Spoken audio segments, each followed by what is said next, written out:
Coucou, on se retrouve aujourd'hui dans une nouvelle vidéo dans laquelle je vais te présenter la recette d'un lac coiffant fait maison. Pour commencer, tu auras besoin de gomme. Ici, j'ai choisi d'utiliser de la gomme de goire. Ensuite, tu auras besoin de cire d'abeille. Couplée à la gomme, la cire d'abeille permet de remplacer des émulsifiants dont la composition n'est pas toujours clean, en ayant le même résultat tout simplement. L'émulsifiant sert à mélanger l'eau et l'huile. Ensuite, tu auras besoin d'huile. Moi, j'en utilise deux, celle de Monoï et celle de Fruit de la Passion.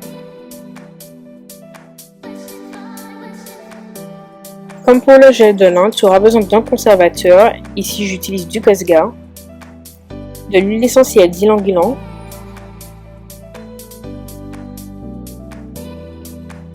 d'un contenant vide avec un bouchon comme bouchon une pompe et un petit fouet.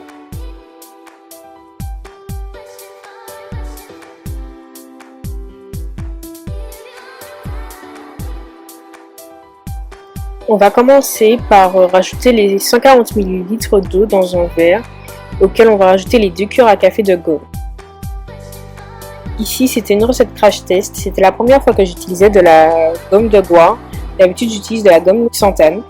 Donc, je peux te dire que les deux ne réagissent pas pareil. Je te conseille plutôt d'utiliser une cuillère à café de gomme de goire si tu choisis celle-ci. Si tu prends celle de xanthane, tu en prends 2 cuillères à café. Comme je te l'ai dit, la gomme de goire ne réagit pas du tout comme la gomme xanthane, c'est-à-dire que avec le xanthane, ça ne gonfle pas aussi vite et surtout pas de cette manière. Je suis d'ailleurs en train de te dire que si tu commences de prendre plutôt de la gomme de xanthane, ça coûte plus cher, mais je la trouve vraiment beaucoup mieux que la gomme de goire pour le moment.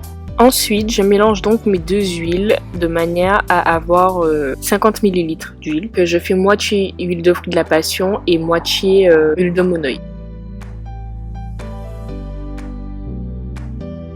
Je transverse tout ça dans le verre que je vais utiliser pour le bain-marie et j'utilise une balance de manière à pouvoir peser 14 grammes de cire d'abeille.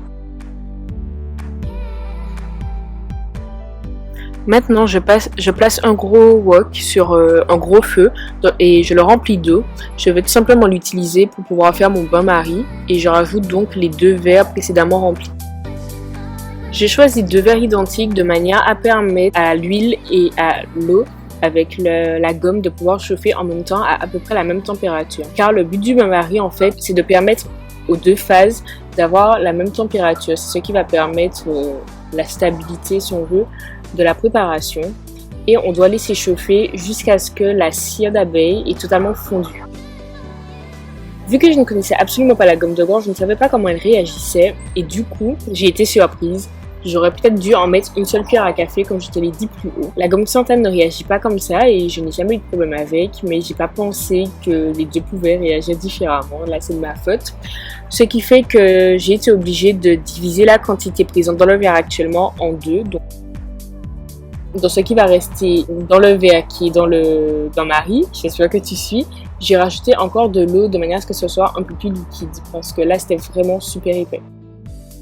Une fois la cire d'abeille complètement fondue, je reviens sur mon plan de travail initial et je vais transférer l'huile dans un autre bol. Je vais rajouter l'eau entre guillemets en 2 parties.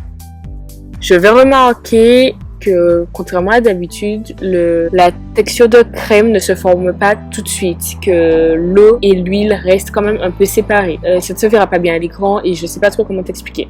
Enfin bon, toujours est-il que du coup j'ai choisi de passer le tout au mixeur.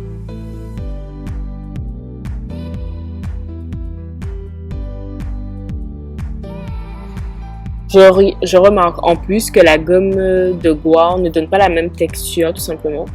Avec la gomme xanthane, ça ressemble vraiment à un lait, c'est liquide, enfin voilà, il n'y a pas de problème. Et avec celle de goire, c'est beaucoup plus épais, beaucoup plus aérien, ça ressemble un peu à une émulsion on va dire après que j'ai mixé. Là, je viens de finir de mixer, j'ai tout remis dans mon bol initial et je vais rajouter mon Cosgar et mon huile essentielle. Donc pour le Cosgar, j'ai mis 25 gouttes et pour l'huile essentielle, j'en ai mis 10, tout simplement parce que l'huile essentielle d'ylang-ylang sent super fort et que l'odeur est très écœurante. La vidéo s'est malheureusement coupée parce que je n'avais plus de stockage.